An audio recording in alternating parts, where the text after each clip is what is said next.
warahmatullahi wabarakatuh. Alhamdulillah wa kafa, wassalatu wassalamu ala asyrafil anbiya wal mursalin Sayyidina Muhammadin wa ala alihi wa ashabihi ajma'in. Subhanaka la ilma lana illa ma 'allamtana innaka antal alimul hakim.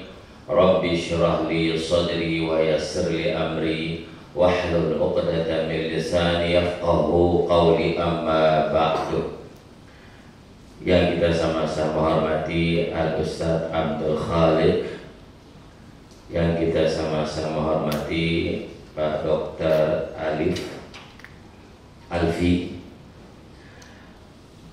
Bapak-bapak, Ibu yang dirahmati Allah Subhanahu wa taala. Alhamdulillah wa syukurillah, pada siang hari ini kita semua masih diberikan kesehatan, keafiatan oleh Allah Subhanahu wa taala, sehingga kita semua dapat menjalankan apa yang telah diwajibkan oleh Allah SWT dan apa yang telah disunnahkan oleh baginda Rasulullah Sallallahu Alaihi Wasallam. Salawat serta salam tak lupa kita haturkan kepada junjungan kita Nabi besar Muhammad Sallallahu Alaihi Wasallam. Jamaah umrah yang dirahmati Allah SWT, jadi manasik pada siang hari ini sebenarnya ada 2 bis ya, Bapak Ibu, yang akan berangkat besok insya Allah. Tapi yang 1 bis kemarin sudah mengikuti manasik, ini sebagiannya yang belum mengikuti manasik umrah ini. Dan insya Allah Bapak Ibu, perjalanan kita menuju ke Madinah Munawwarah yang pertama, insya Allah kita akan landing di Madinah, bukan Jeddah. Jadi perlu diperhatikan Bapak Ibu, pemberangkatan kita itu jam 3 kalau tidak salah. Jadi kita sudah berada di bandara jam 12. Bapak Ibu, jam 12 sudah ada di bandara. Jangan sampai kita telat. Berbeda domestik dengan internasional, karena pengurusan itu dan ini, dan akan nanti diberikan paspor di bandara. Nah, untuk pelaksanaan sholat, pelaksanaan sholat itu Bapak Ibu, supaya bisa menjamak sholat. Artinya menjamak sholat itu mengumpulkan sholat asar dengan sholat zuhur.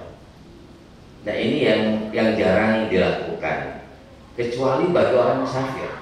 Nah, kita sudah termasuk musafir. Kalau kita sudah keluar dari rumah kita menuju ke bandara, nanti di bandara kita akan kerjakan yaitu zuhur dan asar, yaitu sholat zuhur 2 rakaat, sholat asar 2 rakaat, dengan niat mengumpulkan dan meringkas yang 4 menjadi 2. Diberikan keringanan ini bagi orang yang musafir kemanapun, bukan hanya ke Saudi. Jadi kalau kita mau ke Bali, ke Lombok, ke Sumatera, kemana, tetap itu hukumnya adalah boleh kita menjamak sholat. Nah, oleh karena itu di dalam hukum fikih itu disebut dengan ar-rukhsah, diberikan keringanan oleh Allah SWT. Kalau kita tidak melaksanakan sholat jamak qasar ini, sudah diberikan keringanan, yang berat. Terlalu sombong kita sebagai manusia. Kalau sudah diberikan keringanan, silakan dikerjakan, jangan mau yang berat. Karena Allah itu tidak akan memberatkan kepada hambanya. La yukallifullahu nafsan illa wus'aha, itu di dalam Al-Quran. Oleh karena itulah yang perlu diperhatikan Bapak Ibu, ketika kita melaksanakan ibadah umroh maupun ibadah haji, adalah adabul musafiri lil haji wal umrah. Etika, adabnya orang musafir ketika melaksanakan ibadah umrah dan ibadah haji. Adabnya itu yang diajarkan oleh baginda Rasulullah SAW, dan alhamdulillah para sahabat dan para ulama kita selalu mengamalkan apa yang telah diperintahkan oleh baginda Rasulullah Sallallahu Alaihi Wasallam. Yang pertama, an-niyatul ikhlas. Niat kita ikhlas lillahi ta'ala. Kita umrah semata-mata karena Allah Subhanahu wa ta'ala, bukan karena si A atau si B. Nah itu. Jadi lillahi ta'ala, semata-mata menjalankan perintah dari Allah Subhanahu wa ta'ala. Karena hukum umrah itu Bapak Ibu, hukumnya wajib, bukan sunnah. Wajib hukumnya umrah itu. Apalagi dalam kondisi sekarang ini, kalau kita mau mendaftarkan diri kita sebagai calon jamaah haji yang reguler, itu kita nunggu berapa tahun Bapak Ibu? 30 tahun bahkan 40 tahun. Ya, mungkin minimal ya 20 tahun minimal kayaknya. Nah, kalau di daerah saya di Lombok nunggunya kalau tidak salah 35 tahun. 35 tahun nunggunya itu, daftar tunggunya. Kalau kita daftar umur 50 tahun, berarti berapa tahun kita dapat? 85 tahun. Apakah termasuk kategori mampu? Belum. Tidak termasuk mampu, karena udah gak bisa jalan.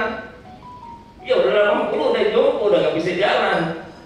Baru jalan beberapa meter, udah kecapean. Karena pelaksanaan ibadah haji dengan ibadah umrah berbeda Bapak Ibu. Berbeda, harus kita sehat walafiat. Kita mampu untuk bayar pelaksanaan ibadah hajinya, tapi kesehatan kita tidak ada, belum diwajibkan.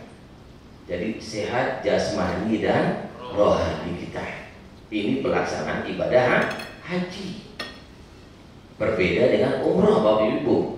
Kalau umroh nggak sampai sehari selesai kita kerjakan. Tapi kalau haji mulai dari tanggal 8, 9, 10, 11, 12. Nah ini 5 hari. Yang paling cepat 5 hari. Kalau kita mengambil sampai tanggal 12, namanya nafar awal. Kalau kita mengambil sampai tanggal 13, namanya nafar sani. Kalau umrah tidak ada nafar. Gak ada nafar awal, tidak ada nafar sani.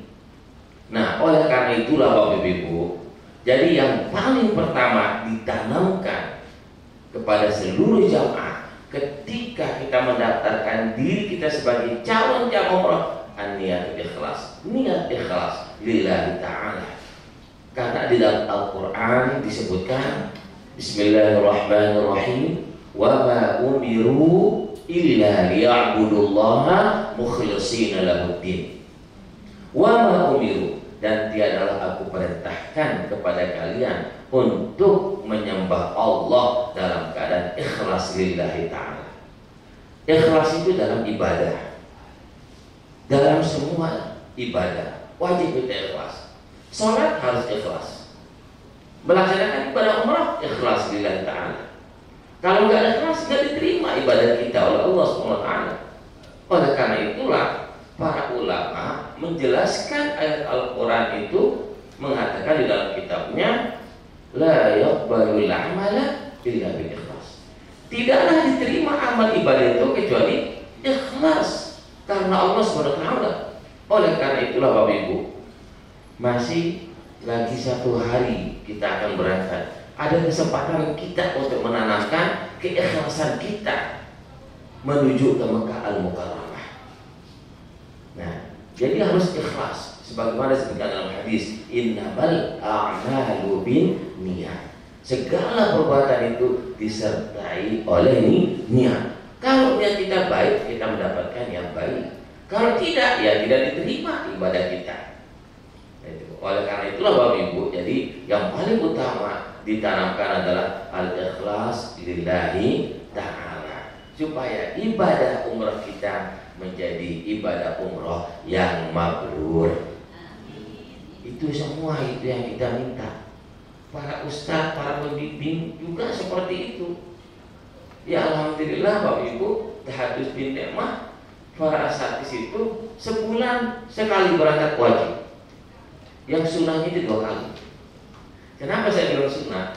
Ya, kalau kita sibuk, ya kita tolak karena kita sibuk. Ya, karena kita masing-masing para asatidz itu kebanyakan memiliki pondok pesantren.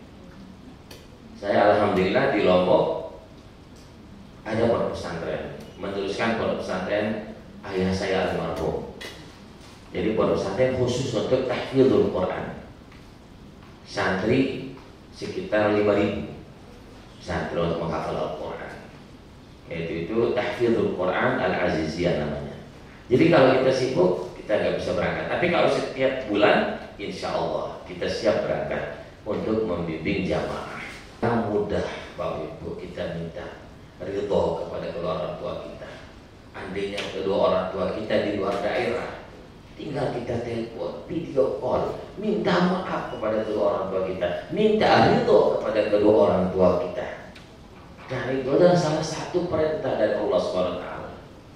Apalagi ada sebagian kadang-kadang tidak pernah saling sapa sama orang tuanya, tidak pernah saling sapa sama mertuanya. Na'udzubillahi min dzalik. Nah, karena pernah terjadi Bapak Ibu di zaman sahabat, ketika seorang sahabat ketika melaksanakan ibadah haji, begitu dia sampai di miqat untuk melafazkan niat, dia niat itu bisa dia lafazkan, bisa dia niatkan di dalam hatinya. Semua para sahabat itu meniatkan, melafazkan niat ibadah haji. Tapi ketika setelah melafazkan niat untuk melaksanakan ibadah haji, kan disunahkan untuk membaca talbiyah. Apa itu talbiyah itu? Membaca labbaik Allahumma labbaik, labbaik la syarika laka labbaik, innal hamda wan ni'mata laka wal mulk la syarika lak. Baca doa. Membaca doa itu tidak bisa melafazkan kalimatun thayyibah. Hanya satu orang, dia luar biasa ingin melafazkan, tapi nggak bisa keluar suaranya. Nggak bisa keluar suaranya melafazkan kalimatun thayyibah. Para sahabat yang bingung, ini kenapa ini? Nah, lalu seorang sahabat memanggil Rasulullah SAW. Begitu melihat pada Rasulullah SAW, kok ini satu orang sahabat ini tidak bisa melafazkan kalimatun thayyibah, lalu ditanyakan kepada sahabat yang lain, apakah masih hidup kedua orang tuanya? Apa kata sahabatnya? Masih hidup ya Rasulullah. Ibunya masih hidup, umminya masih hidup ya Rasulullah. Lalu diperintahkan oleh Rasulullah SAW, panggil ibunya. Lalu dipanggil ibunya oleh Rasulullah SAW. Lalu ditanya, apa kesalahan anakmu ini? Kesalahannya itu pada zaman dulu berbeda dengan sekarang Bapak Ibu. Kalau dulu ketika dipanggil, dia sama ibunya jarang mau nyahut, jarang mau bilang na'am, iya. Dia diam aja. Itu termasuk kesalahan yang fatal kalau zaman dulu. Kalau sekarang, na'udzubillah min dzalik.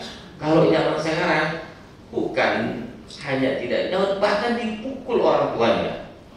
Bahkan ada yang membunuh orang tuanya. Itu yang kita lihat akhir zaman ini. Nah, ini kondisinya.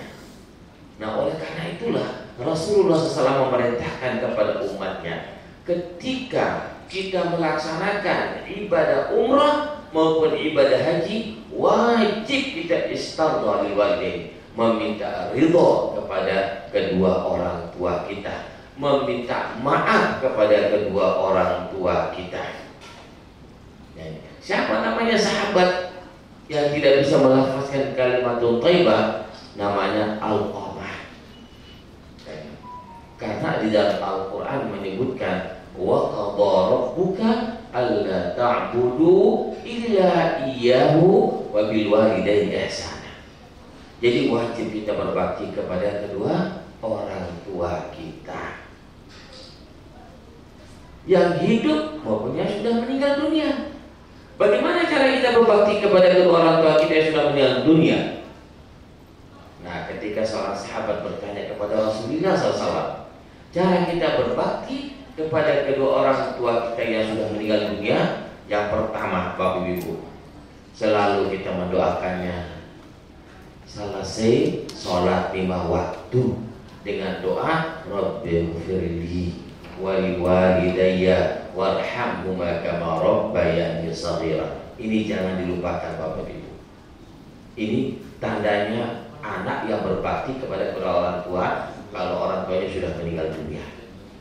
Yang kedua, tandanya berbakti seorang anak kepada kedua orang tua, yang kedua adalah ketika kita bersedekah, ketika kita beramal.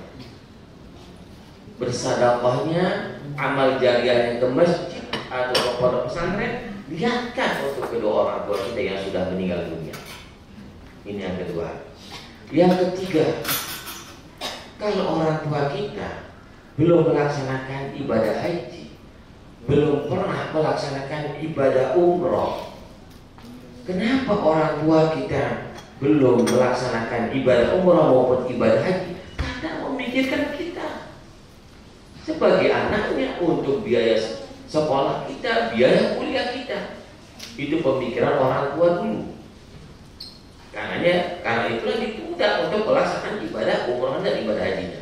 Nah, sekarang bagaimana cara kita berbakti kepada kedua orang tua kita yang belum melaksanakan ibadah umroh, yang belum melaksanakan ibadah haji?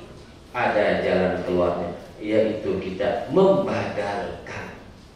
Namanya badal umroh, atau yang disebut dengan badal haji.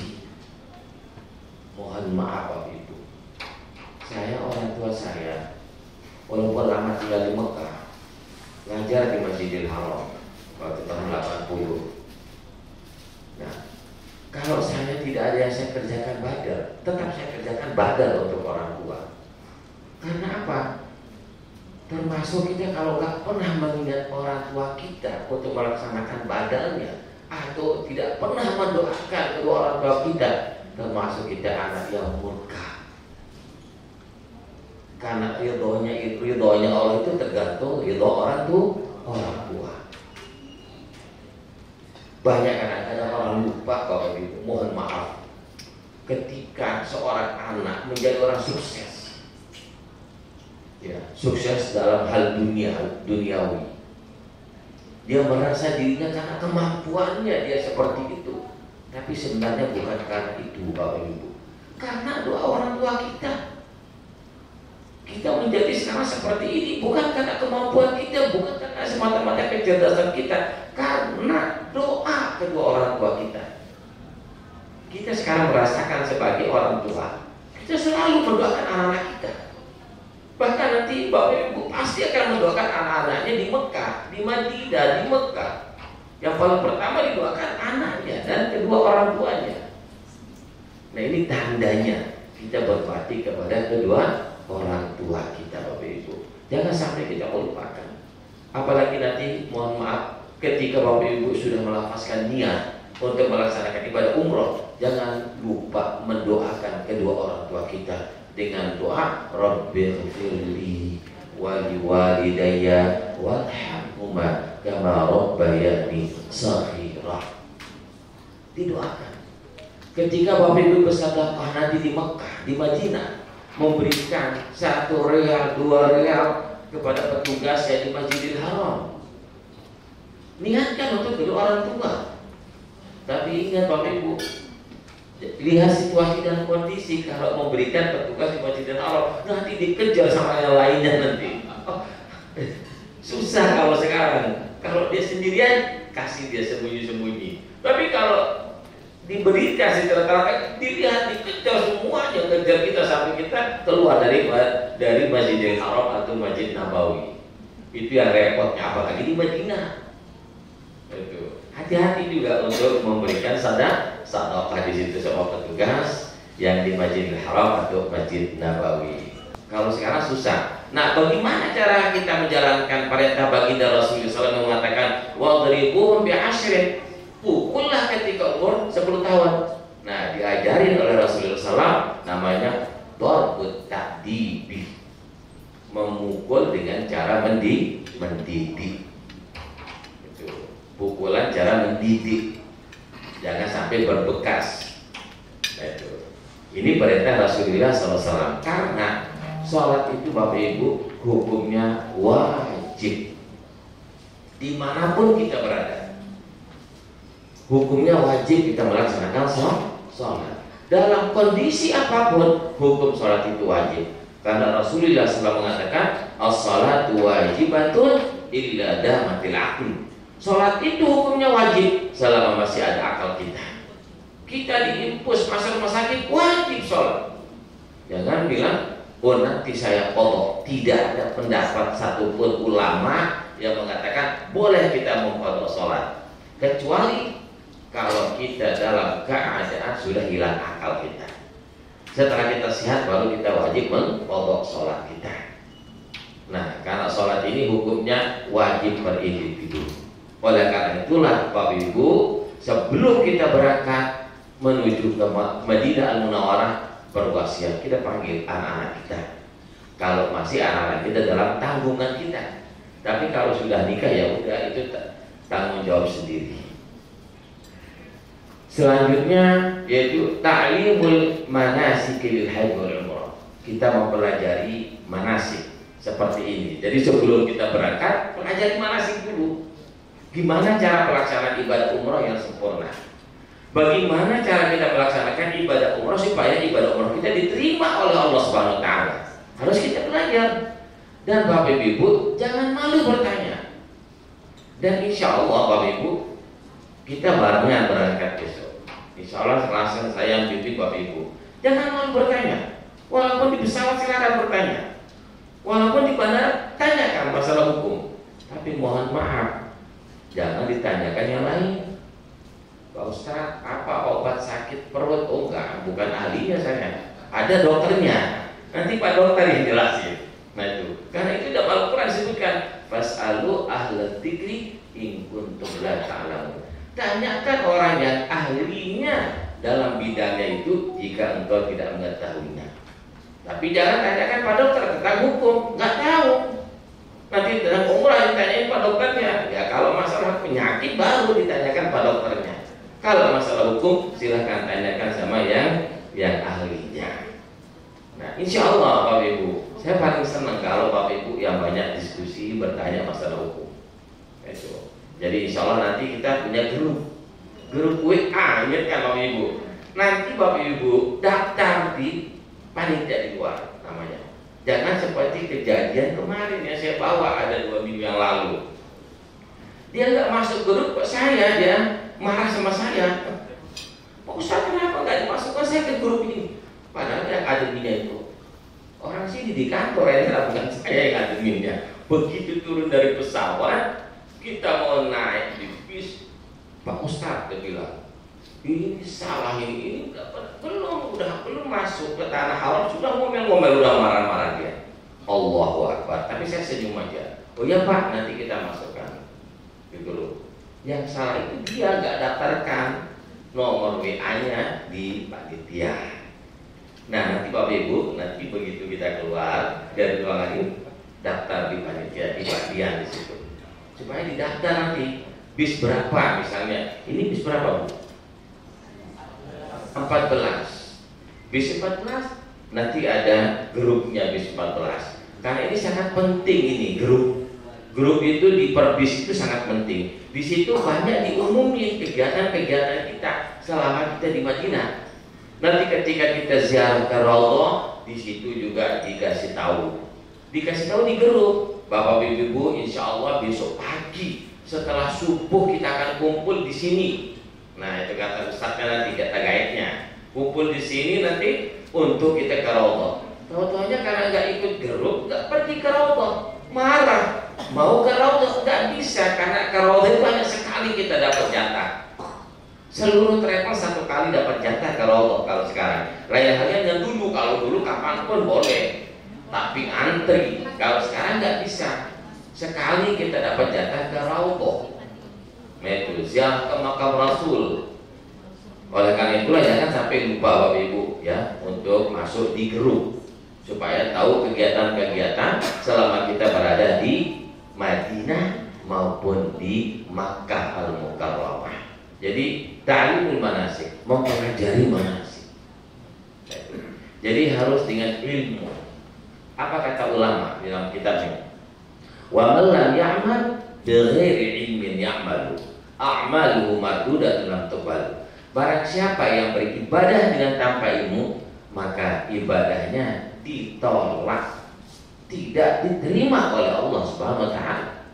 Nah, jadi kalau kita dari rumah ke bandara itu paling tidak misalnya 2 jam. Jadi sebelum 2 jam kita sholat musafir 2 rakaat di rumah. Sudah kita memakai pakaian seragam. Takbir Allahu Akbar, baca Al-Fatihah, qul ya ayyuhal kafirun, ruku, i'tidal seperti biasa, ngambil lagi rakaat yang kedua Al-Fatihah dengan qul huwallahu ahad. Selesai itu tahiyat salam, berdoa mohon kepada Allah untuk keselamatan kita, supaya kita sampai tujuan dalam keadaan sehat, sampai pulang pun dalam keadaan sehat walafiat. Nah, setelah itu berangkat kita menuju ke bandara. Nah, nanti di bandara tinggal kita melaksanakan apa? Sholat zuhur dengan asar. Nah, berarti tidak ada sholat yang kita kerjakan di atas pesawat, Bapak Ibu. Nanti kita akan melaksanakan sholat maghrib dengan isya jamak takhir nanti di Madinah. Di Madinah mungkin di kamarnya masing-masing. Tapi kalau sudah terbiasa umroh, ya pergi ke halaman Masjid Madinah. Insya Allah hotel kita dekat dengan masjid. Mau fik, begitu kita turun dari hotel kita langsung ke halaman Masjid Madinah Al-Munawwarah. Sangat dekat, berbatasan tembok-tembok halaman masjid, nggak jauh dia. Sama halnya dengan di Mekah. Mohon maaf, bis 14 hotelnya di mana di Mekah? Mekah Tower, dekat itu. Kalau Mekah Tower, jadi begitu turun langsung halaman. Ukurannya al-muazzinnya qamat Allahu Akbar, Allahu Akbar. Kita turun bisa kita berjamaah. Ya, tapi jangan tetap mau qamat aja baru turun.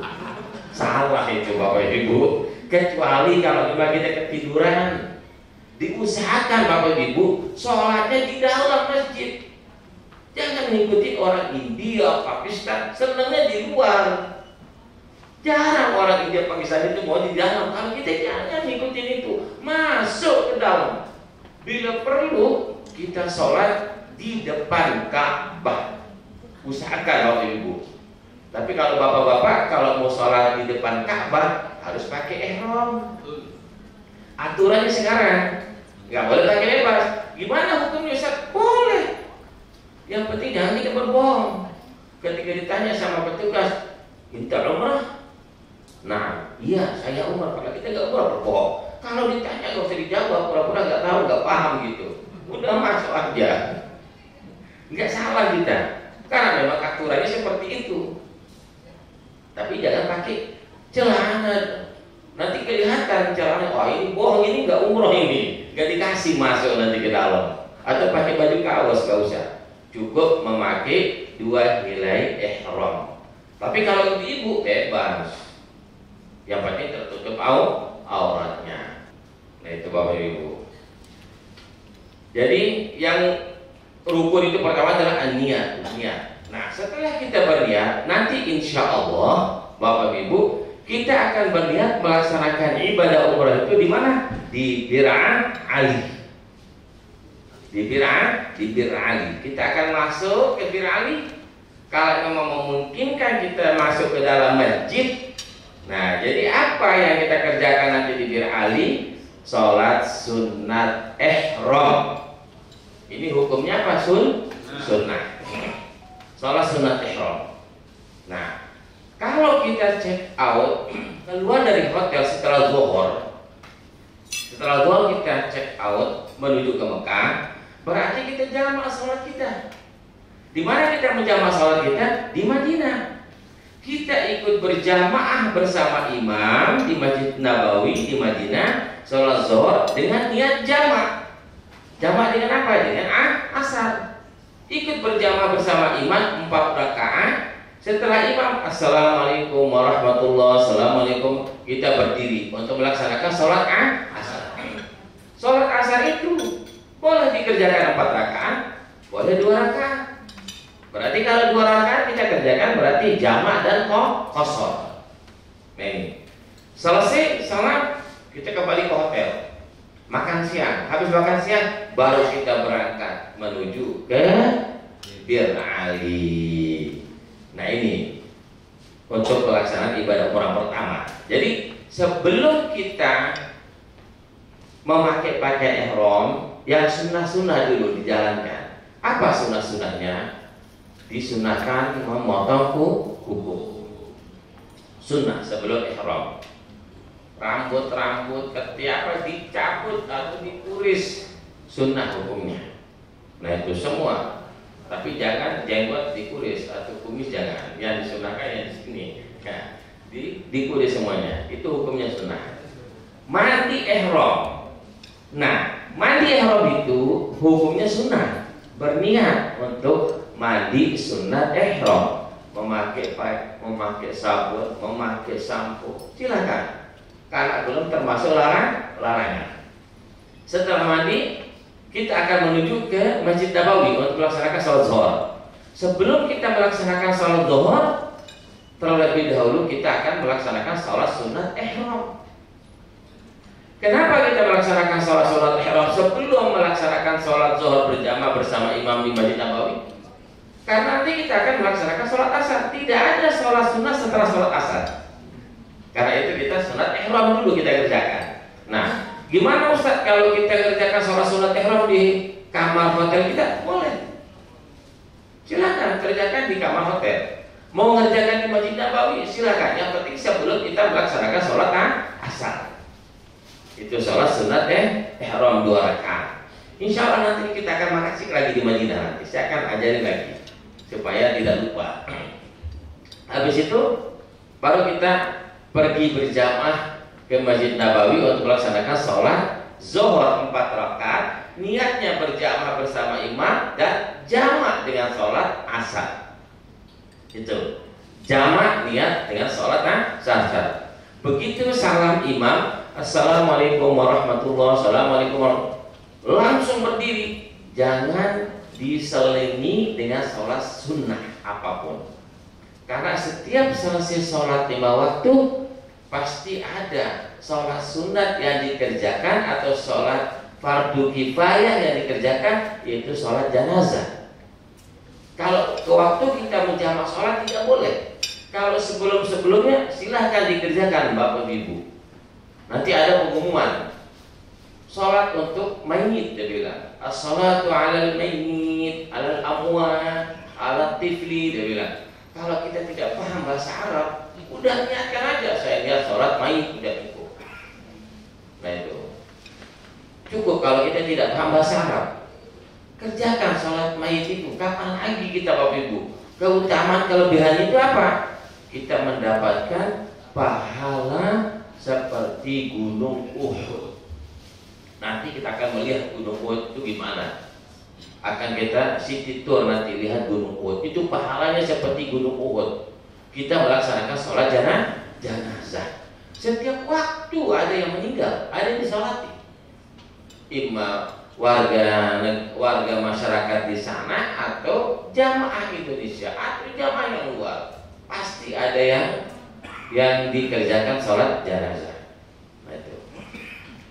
Setelah itu Bapak Ibu, kita kembali ke hotel. Nah, sampai di hotel makan siang, terus kita check out langsung menuju ke Bir Ali. Disitulah kita berniat. Nanti Bapak Ibu saya akan tuntun niatnya. Bukan Ibu Bapak Ibu sendirian berniat. Nanti saya akan tuntun di atas kendaraan di bis. Nah, apa niatnya untuk melaksanakan ibadah umroh? Niatnya mari kita sama-sama melafazkan. Ikutin bacanya. Bismillahirrahmanirrahim. Bismillahirrahmanirrahim. Nawaitul umrata wa ahramtu biha lillahi ta'ala. Atau dengan lafaz yang lain, labbaik Allahumma lillahi ta'ala.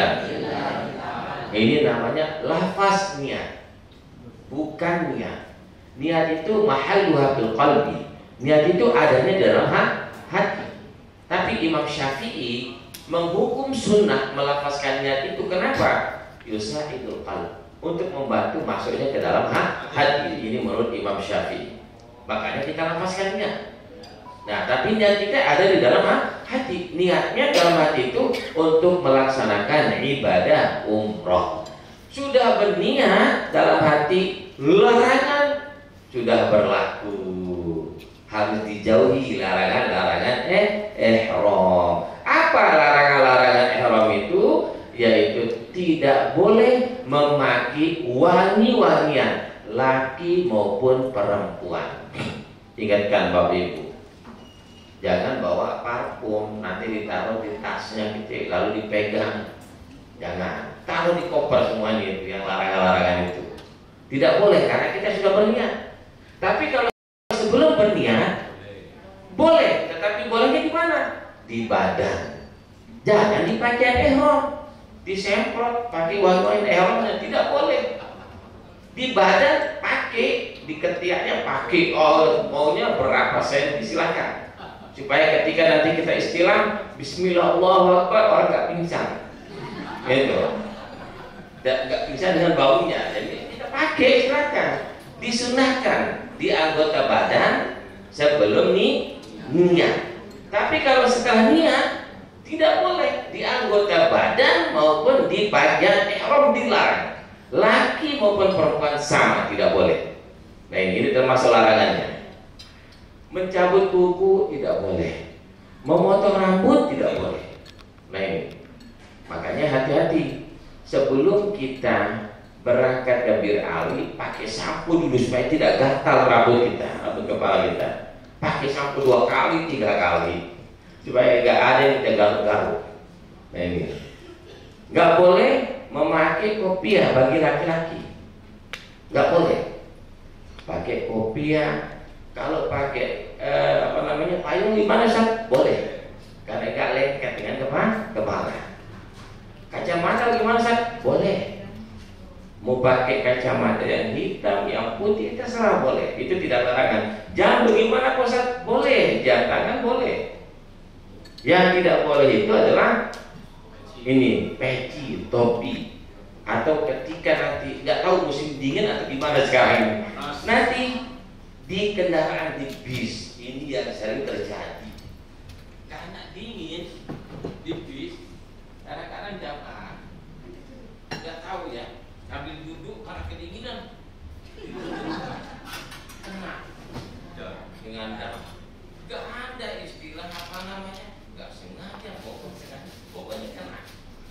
Hukumnya kena dengan dam. Nanti kita akan bicarakan damnya berapa, damnya itu, sanksinya itu berapa. Sanksinya itu bukan dari Ustaz, memang mulai dari hadis dari Rasulullah sanksinya. Nanti dikait Ustaz yang ngarang ini, kok begini gini kok kena dengan dam. Ini memang dari hadis, dijelaskan oleh Rasulullah Shallallahu Alaihi Wasallam. Khusus bagi ibu-ibu tidak boleh memakai cadar. Ibu-ibu, masker nggak boleh karena menutup wajah. Kecuali boleh kita memakai masker ketika waktu pertama COVID. Itu diwajibkan sama pemerintah Arab Saudi. Itu nggak apa-apa, itu darurat karena ada penyakit. Kalau sekarang nggak boleh, jadi harus terbuka. Nggak boleh hanya cukup kita memakai muknah yang kita pakai. Nah, itu tidak boleh memakai masker atau cadar. Makanya orang Saudi yang tidak mau melepas cadarnya, ada cadar yang boleh dipakai, yang tidak lengket hasilnya muka, ada yang menghalanginya. Itu cadar agak maju ke depan, itu ada, boleh, itu boleh dipakai. Kalau yang lengket dengan wajah kita itu termasuk melanggar larangan-larangan ihram. Nah, itu. Terus harus ini tertutup. Kalau misalnya mau pakai kaos tangan, itu kan ada kaos tangan yang dijual kan untuk umroh itu ada. Hanya tertutup apanya? Ya, telapak, kedua telapak tangannya. Tapi kalau udah pakai mukna nggak tertutup. Kalau pakai mukna, kan ada yang diberikan kan mukna dari Emirates, yang gede itu pakai untuk melaksanakan ibadah umrohnya. Kalau udah tertutup itu, disunahkan ya memakai pakaian yang putih. Ibu-ibu disunahkan pakai pakaian putih, sunnah. Tapi kalau dia tipis tidak menjadi sunnah, haram jadinya. Ini kadang-kadang jamaah saya lihat pakai pakaian putih tapi tipis banget sampai kelihatan celananya. Nah ini hukumnya haram, nggak boleh. Lebih baik pakai warna yang lain, yang warna hitam. Makanya kalau beli untuk pakaian putih itu yang agak tebal ya ibu-ibu, supaya jangan kelihatan aurahnya. Haram hukumnya memperlihatkan aurah. Nah itu.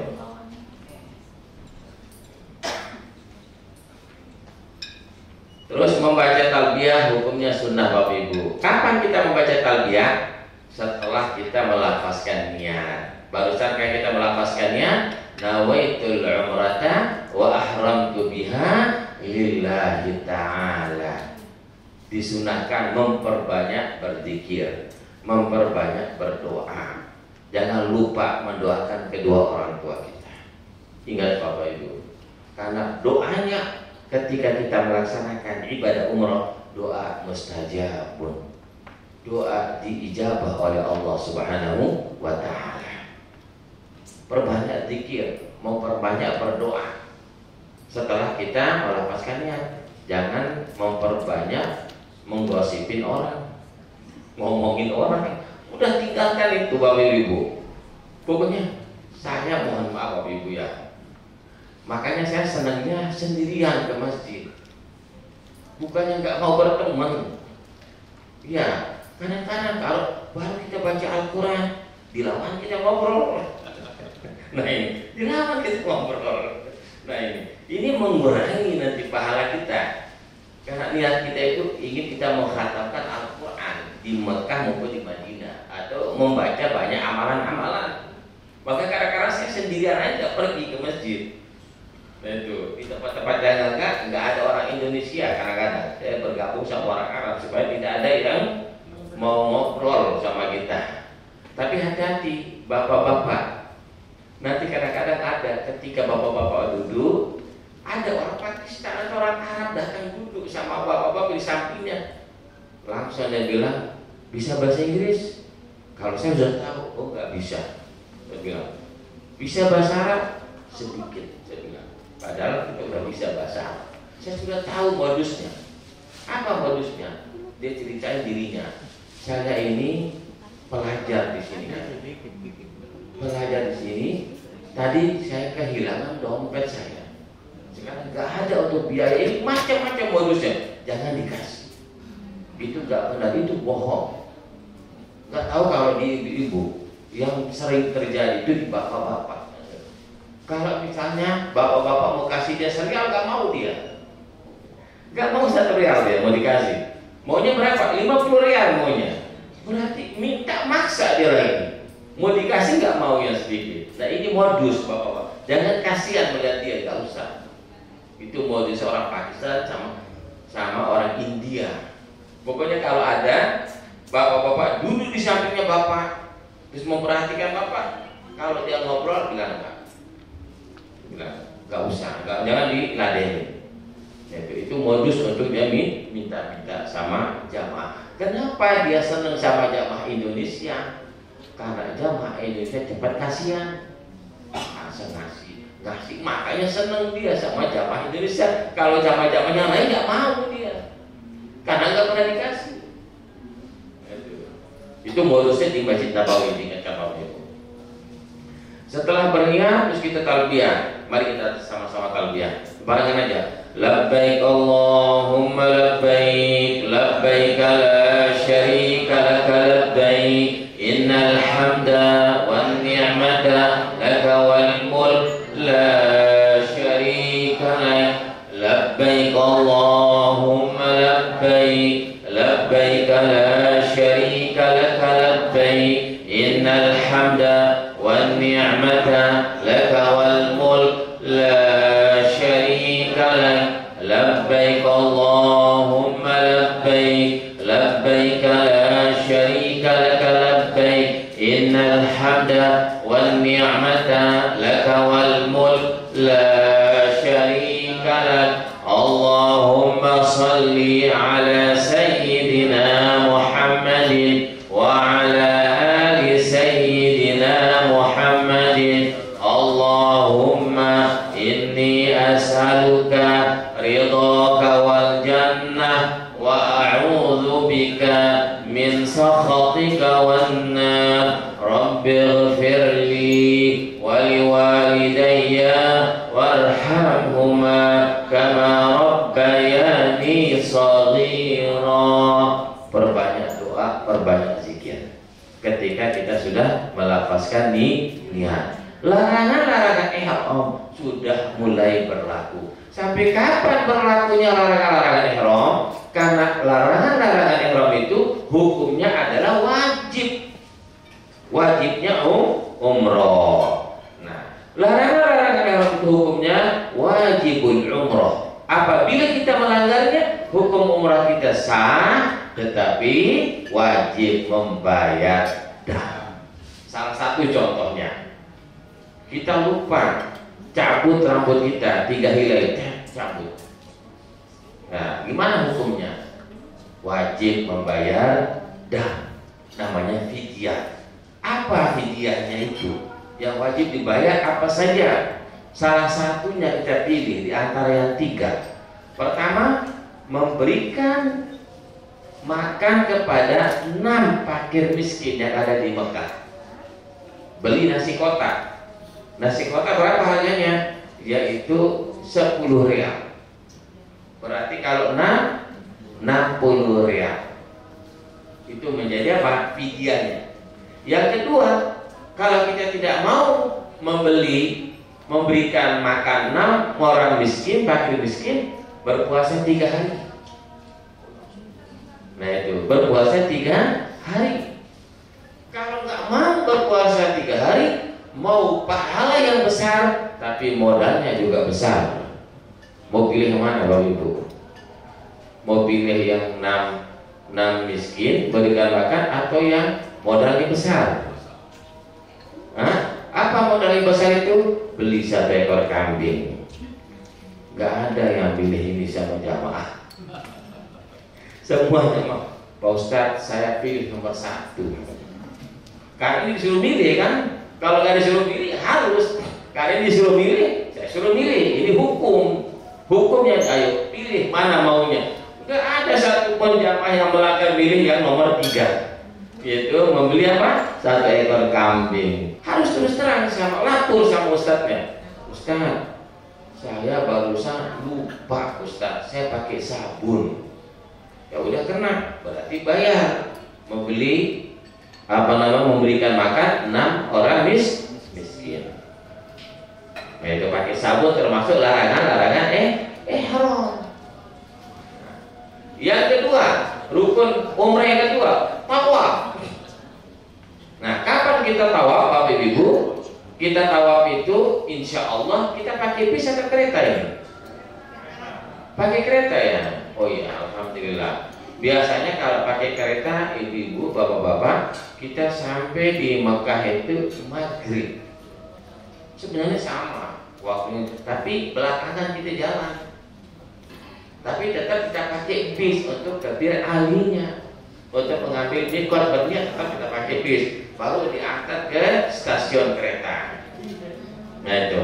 Jadi nanti kita berniat di Tir Ali, bukan di stasiun kereta. Kita berniat di Tir Ali, kita berniat.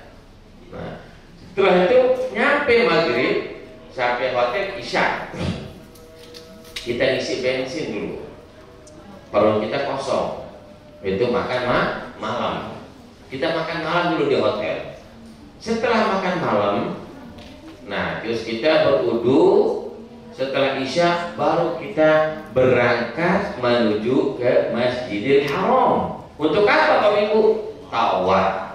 Tawaf apa namanya? Tawaf ifah, tawaf umroh. Kalau haji tawaf ifadah. Tawaf itu banyak macamnya. Ada tawaf umroh, tawaf ifadah, tawaf sunnah, tawaf wadah, tawaf qudum. Ini berbeda-beda. Tetapi ketika kita melaksanakan ibadah umrah, hanya dua yang kita kerjakan, tawaf umrah dengan tawaf wada, artinya tawaf perpisahan. Nah, sampai kita sholat isyanya di mana? Nanti di hotel kita. Di hotel kita sholat isya. Kalau memang bisa kita berjamaah di halaman masjid, kita berjamaah di halaman masjid. Tapi balik lagi kita ke hotel untuk kita berkumpul nanti di hotel, di lobi hotel. Nanti akan disampaikan di grup bis 14 atau bis 15. Setelah itu mulai kita tawaf. Dari mana kita mulai tawaf? Yaitu mulai dari Hajar Aswad. Mulai dari Bukit Sofa. Dari Bukit Sofa kita berdiri, kita baca doa. Abda'u bima bada'a Allah bihi wa rasuli inna safa wal marwata min sya'airillah. Faman hajjal baita aw i'tamara fala junaha alaihi yatawafa bihima wa man tatawwafa fa innallaha syakirun alim. Nanti diikutin bacaannya. Turun dari Bukit Sofa menuju ke Bukit Marwah. Belum nyampe Bukit Marwah ada lampu hijau. Lampu hijau itu disunnahkan bagi laki-laki, bukan ibu-ibu. Tapi kalau saya lihat lebih bersemangat ibu-ibu yang lari. Ini terbalik, bapak-bapak loyo. Ibu-ibu yang lari ini salah, berarti menyalahi sunnah. Ibu-ibu hukumnya makruh. Kalau ibu jangan biasa. Yang bapak-bapak juga jangan terlalu kencang larinya kayak lari maraton, enggak. Kadang-kadang orang luar itu mau nabrak gitu lari. Sebenarnya lari yang penting lari-lari kecil. Itu disunnahkan di lampu hijau. Sampai lampu hijau menuju ke Marwah dihitung berapa? 1 kali. Ada jamaah kadang-kadang hitungnya dari Safa Marwah ke Safa 1 kali. La ilaha illallah, itu berapa kilo udah dilewatin. Dari Bukit Safa ke Marwah 700 meter kalau nggak salah, atau 750. Kita selesai di mana? Di Marwah. Sekarang kita kadang-kadang nggak dikasih berdoa di Marwah. Saya kadang-kadang baru mulai doa diusir sama polisinya. Ya udah, cukup udah dengan doa waktu kita selesai. Kita keluar. Untuk rukun umrah yang terakhir adalah tahallul. Tahallul itu artinya mencukur rambut. Kalau sudah dicukur rambut menjadi halal. Tidak ada larangan-larangan ihram. Nah, kadang-kadang ada jamaah karena dia ketinggalan sendirian. Begitu sampai di hotel, dibuka baju ihramnya, pakai baju, pakai celana. Ditanya, udah cukur? Belum. Udah berapa kena dia fidyahnya? Celana, baju. Nah itu. Jadi makanya oleh karena itulah hukum harus kita banyak bertanya. Jangan malu-malu bertanya. Nah, setelah itu kita tahallul cukur. Disunnahkan bagi bapak-bapak, bagi laki-laki itu botakin. Rambut dibotakin. Gundul. Kok Pak Ustaz gak pernah gundul? Bukan gak pernah gundul, karena saya waktu itu setiap bulan berangkat gundul-gundul. Anak saya takut, marah dia. Ini bapak ini gundul-gundul aja katanya. Ngapain gundul-gundul? Anak masih kecil kan nggak tahu. Jadi saya selingi kadang-kadang 3 kali umrah gundul, 3 kali umrah gundul. Kalau haji ya wajib kita gundul semuanya. Nah itu. Jadi gundul itu kelebihan, keutamaannya apa? Keutamaan kelebihannya kita tidak dapati di ibadah lain. Didoain oleh Rasulullah SAW. Apa doa Rasulullah kepada orang yang botak gundul? Yaitu Allahumma ighfir lil muhalliqin. Ya Allah, ampunilah dosa-dosa yang botak, yang gundulnya rambutnya ketika melaksanakan ibadah umrah maupun ibadah haji. 3 kali didoain oleh Rasulullah. Nah, bagaimana Ustaz kalau orang yang tidak botak? Nah, sebagaimana pertanyaan sahabat. Sahabat bertanya, wa kaifa al-muqtassirin ya Rasulullah? Bagaimana kalau orang yang mencukur rambut ya Rasulullah? Kalau anehnya tidak bertanya sahabat, tidak mungkin ada jawabannya. Karena sahabat bertanya, bagaimana ya Rasulullah orang yang tidak botak? Dijawab oleh Rasul, Allahumma ighfir lil muqtassirin. 1 kali didoain. Mana yang mau diambil? Doa 3 kali sekali? Ya 3 kali yang kita ambil. Doain 3 kali. Jangan sayang sama rambut bapak-bapak. Insya Allah rambut uban putih semuanya botak, tumbuh hitam nanti. Sudah selesai pelaksanaan ibadah umroh kita yang pertama. Tinggal nanti kita nunggu waktu yang kedua, umroh yang kedua. Di mana kita mengambil mikot?